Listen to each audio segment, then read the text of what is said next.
Voici Dianfé, localité du périmètre communal de Sifié dans le département de Séguéla. Avec ses 10 campements d'allogènes et d'allochtones, Dianfé compte environ 11 000 âmes selon le recensement de 2019. Électrifié en 2000, le village ouvre son école primaire 17 ans plus tard, mais pour se soigner, l'état de la route toujours pas un obstacle pour se rendre à Sifié. Nos ambulances ici dans le village, c'est ce que nous appelons le katakata, le tricycle.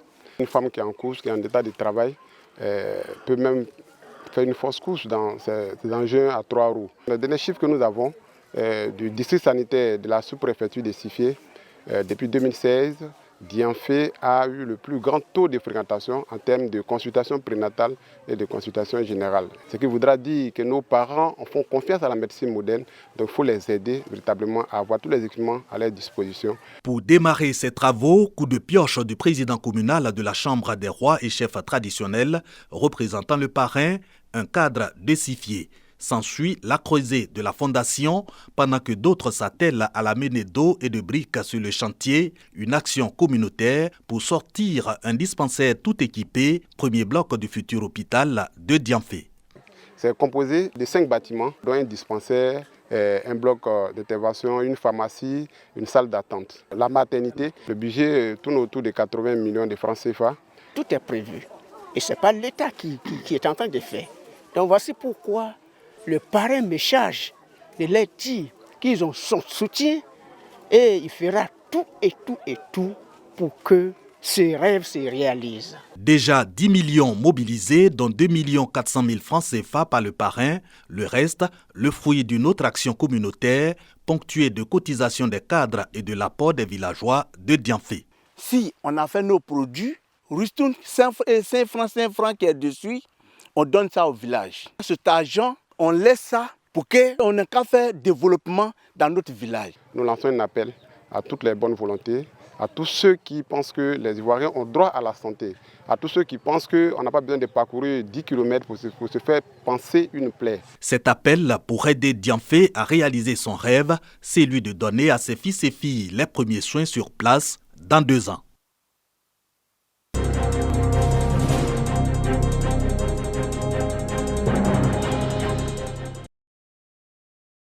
La modernisation de la ville de Bouaké continue. Après l'arrivée des bus de la Sotra, c'est au tour des véhicules à usage de taxis communaux appelés Ivoire Taxi de s'injecter dans la circulation, contribuant ainsi à l'enrichissement du transport urbain de la localité. On dénombre pour l'heure 30 taxis ivoires positionnés pour desservir le territoire communal de Bouaké. Opérateur du secteur transport et directeur général du Haut Conseil du patronat des entreprises du transport, fier du renouvellement du parc automobile de Bouaké. Nous allons aller vers les sociétés et aller leur déposer des numéros verts. Au cas où quelqu'un aurait besoin de nos services, nous allons leur donner les taxis pour qu'ils puissent faire leurs courses. L'appel que nous lançons à ces utilisateurs est de tout faire pour que véritablement la question de la lutte contre l'incivisme soit donc respectée au niveau de Bouaké. 15 entreprises locales du domaine du transport dans le Bouaké en sont les bénéficiaires.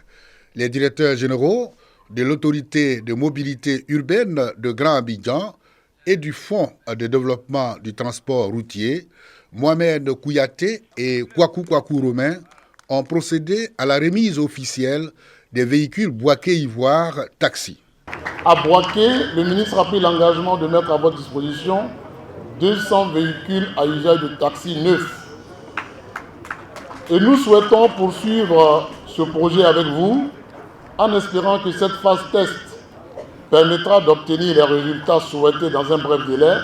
Ce projet, n'est-ce pas, de développement du parc auto étend et améliore le confort et la sécurité dans le transport des populations et participe aussi à la belle renaissance en cours de la vie de Bouaké. Nos remerciements à son Excellence, Monsieur le Président de la République, et à l'ensemble des membres du gouvernement pour leur soutien indéfectible au niveau des actions de développement et de modernisation des transports. Ces véhicules Bouaké Ivoire Taxi vont contribuer à coup sûr à la consolidation de Bouaké dans sa position de deuxième grande ville du pays après Abidjan.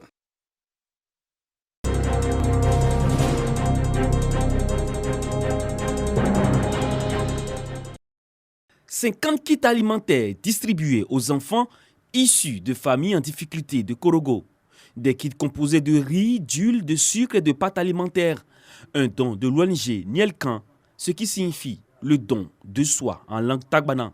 L'objectif visé par la donatrice, apporter un coup de pouce aux actions du gouvernement dans la protection de l'enfant et de la lutte contre la pauvreté. Si nous sommes présents ici aujourd'hui, c'est parce que Dieu a bien voulu que quelqu'un pense en nous. Je dis merci aux tontons, aux tontis et à mes métènes pour leur soutien, à notre bienfaitrice.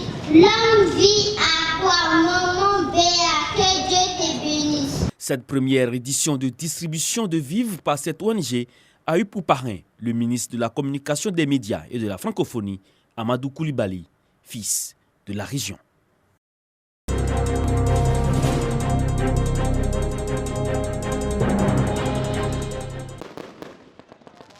Le passage de l'année 2021 à 2022 dans la commune de Mankono, marqué par des feux d'artifice, des lumières symboles d'une année 2022 remplie de bonheur et de paix pour les populations de Mankono.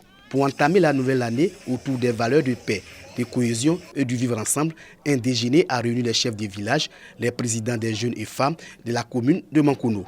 Une initiative des cadres réunis au sein de la structure dénommée Agir pour le Béré. Occasion pour le président de la structure d'appeler les filles et fils de Mankono à s'unir autour des valeurs de paix et de cohésion sociale.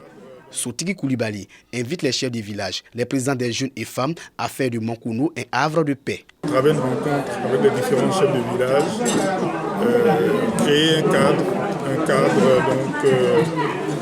de rencontre pour discuter avec les uns et les autres. Et ça permet également de renforcer la cohésion. Un message de paix et de cohésion que les leaders d'opinion s'engagent à faire passer dans leur village et quartier. La paix et la cohésion sociale sont deux valeurs que nous, les chefs de village, devrons promouvoir. Pour cette année, nous allons inviter les cadres et populations à se rassembler pour un meilleur développement de Mankono. Nous disons merci au président de la République pour les projets réalisés pour notre bonheur. C'est la femme qui donne la vie, donc la mieux placée pour parler de paix et de cohésion. Nous saluons cette idée qui permet aux leaders de se retrouver et parler de tout ce qui peut développer notre région. Ce rendez-vous annuel pour la promotion de la paix et de la cohésion sociale à Mankono du 1er janvier, organisé par la structure Agir pour le Béré, est à sa 4e édition.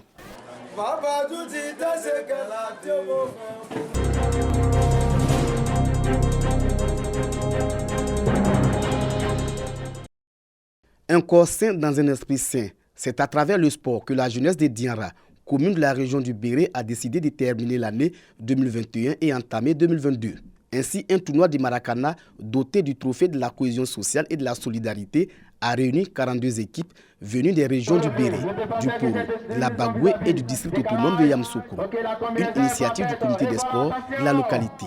Il s'agit d'éloigner les jeunes des dérives des fêtes de fin d'année. À la fin de l'année, les gens sont tentés de faire beaucoup de choses qui ne sont pas souvent justes. Et donc nous, au lieu qu'on se retrouve dans certains endroits malsains, nous on préfère se retrouver sur le terrain pour pratiquer en tout cas le sport. C'était l'occasion pour la jeunesse de Côte d'Ivoire, venue de partout, de venir communier autour de la cohésion sociale. Les différentes équipes ont bravé la fraîcheur de l'Harmattan. Au thème de la soirée, l'équipe de Bondiali en jaune a battu celle de Diarra en rouge par le score de 1-0 au terme du temps réglementaire. Bondiali juge ainsi le trophée pour la 5e fois de façon consécutive. Les autorités présentes ont salué l'esprit fair play qui a prévalu. Généralement, ces grands regroupements-là, c'est autour des activités politiques. Mais si pour une fois, c'est autour du sport, moi, en tant que maire, en tant que leader, je ne peux qu'encourager de telles initiatives. Le tournoi du Maracana de nuit de la cohésion sociale et de la solidarité à Diarra est à sa 9e édition. Ok, c'est bon.